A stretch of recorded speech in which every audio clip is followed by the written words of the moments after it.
Good morning and welcome to the next ReeVlog. I haven't done much yet today. I just got up. It's a day off, one of the rare ones, and that makes me so happy.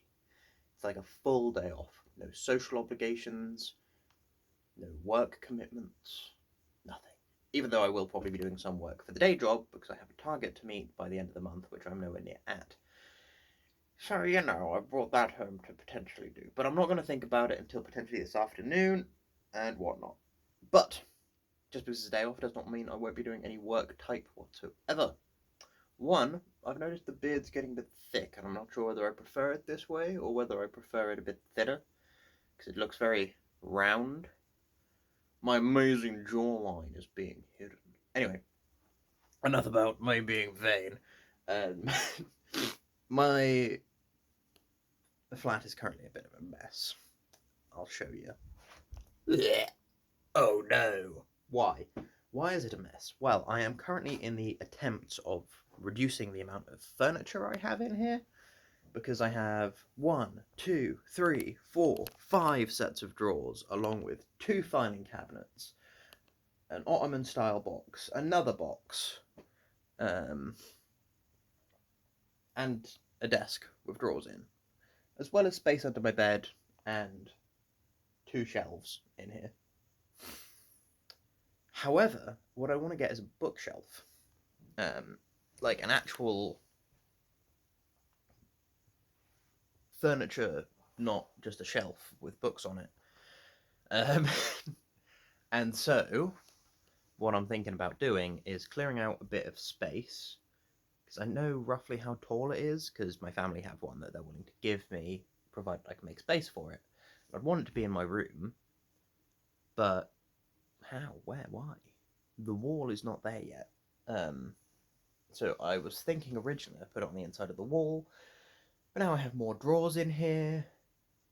I can't really put it on the inside of the wall, so I am debating moving some of the drawers around and whatnot. I already did some of that yesterday, but I'm going to do some more today, figure out which ones I want to keep, which ones I might put in the shed, stuff like that. Then, on top of which, I need to do some drawing today. I think I need to tax the car today. I think. I'll be checking that. I'm going to play some video games. Hell yeah. If my friend gets back to me with the script that I wrote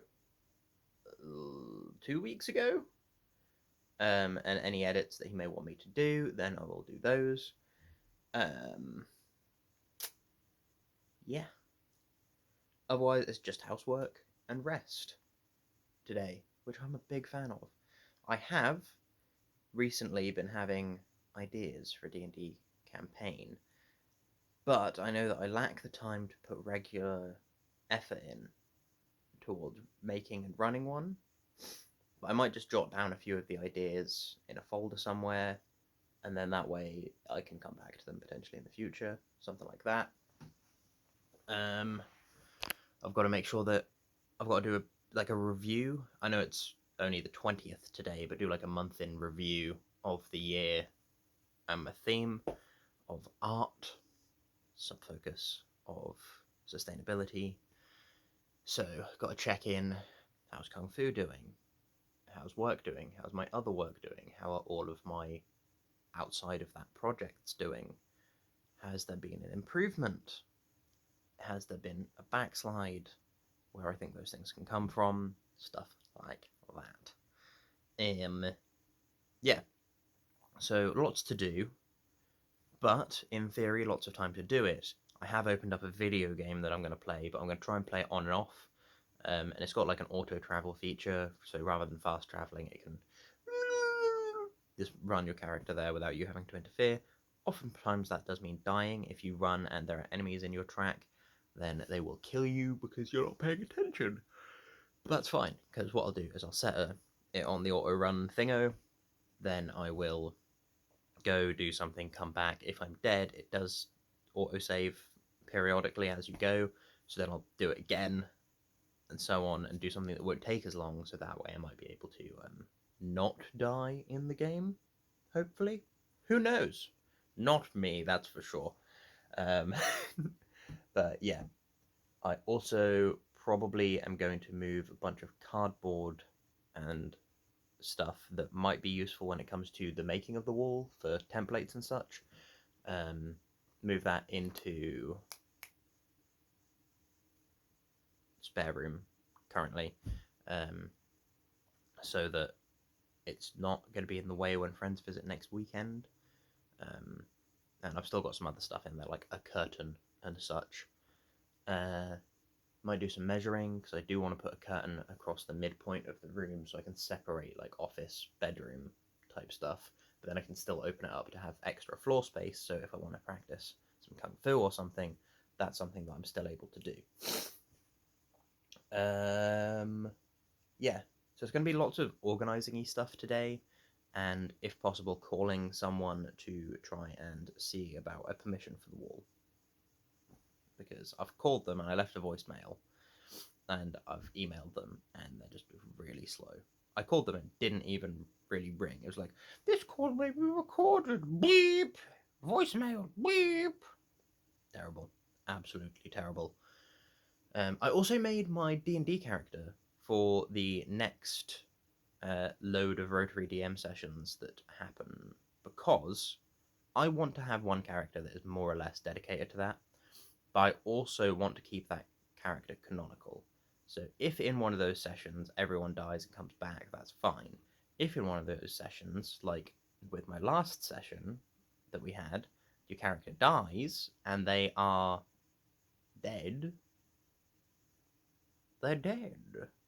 So, Ogresh Wishbar died. His curse, to make him tiny but immortal and nigh on invulnerable, was lifted, and as such, he died. He perished. He was ancient. So I've made a new character. What was his name? I don't remember his name, but I like him. I like him a lot. And I think he'll work well with the types of characters I expect him to be encountering. So if I can, should be saved on here somewhere, right? Let me have a look. Yeah, it should be here somewhere. And in theory, recent files. Yes, let's hope they're in there. Yes, yes, they are Dongar Dinpley. Some say Dinkley. Dongar Dinpley. Yes. I don't remember the voice I was going to do for him. However, that should be fine, as no one's introduced to him yet, so I can make a new one up. No one will know. However, they're a hill dwarf, they're a barbarian, and I like to min-max a little bit. So with them, I've min-maxed towards health, of which they have 360. That is because, being a hill dwarf, you get an extra 1 per level. They have the tough feat for an extra 40 total at level 20. They had maxed out con really early on, and I couldn't be bothered to roll all of the d12s. So I rolled 1 and I times it by 20. I know to start with, you start with the maximum roll on the dice, but whatever. And I got an 11, and I think that's what's led to this number, if I remember correctly. I did this last night. I was tired. But yes, so they are proficient with improvised weapons, unarmed, simple, martial, light and medium armor, as well as shields. I forgot to write shields on here. Shields! Boom. Masonry tools, along with common, dwarvish, druidic, deep speech, and thieves' cant. Why is Dongar Dinpley in the TTRPG stuff of old? That's not correct. Let's put them on the desktop. Boom. Yep. So they learnt druidic, deep speech, and thieves' cant in their day-to-day life. They're level 20. You've got to expect some things to be learnt in that time. They have an enchanted horse's leg, which won't decompose, is practically indestructible. It's just a +3 weapon, and they can also punch things. So I've said the horse's leg does a d8, one-handed, DN two-handed. It's like a bludgeoning longsword, effectively. They're proficient because improvised weapons, which they got from Tavern Brawler. They are proficient in dexterity saving throws and have maxed out dex at 20, so yay from the resilient feat. They have the shield master feat, as they use a shield with their enchanted horse leg, which is a stark contrast. It's like a beautiful shield and just a leg. And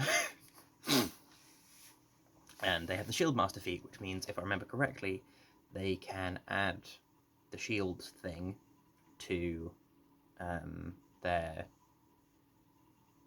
dex saves to interpose it. Yar. Because they're a barbarian, they've got their unarmored defense, and because they are level 20, their con is now 24, plus their dex, which is 5, means they get 22 for their unarmored defense. Yay. Then we've got Brutal Critical, all that good stuff, and I have them as a totem barbarian because I want them to be all about durability, embracing that dwarven nature. So they have bear, obviously, that's the main reason I went totem. Eagle, so they can see for a mile and have fine detail up to 100 feet, and I think it's you can't have disadvantage on perception checks or something like that. Can do the commune with nature as a ritual, and then bear again, so that creatures within 5 feet have disadvantage on attacking other creatures unless they also have that feature. But they are immune if they cannot be frightened, see, or hear me. Boom! But Dongar Dinpley is a 10-year-old dwarf. A child! In the most literal sense. So, yeah. Anyway, I'ma go because I have lots of stuff to do today. And, yeah, I'll catch you cats on the flip-flop. Bye!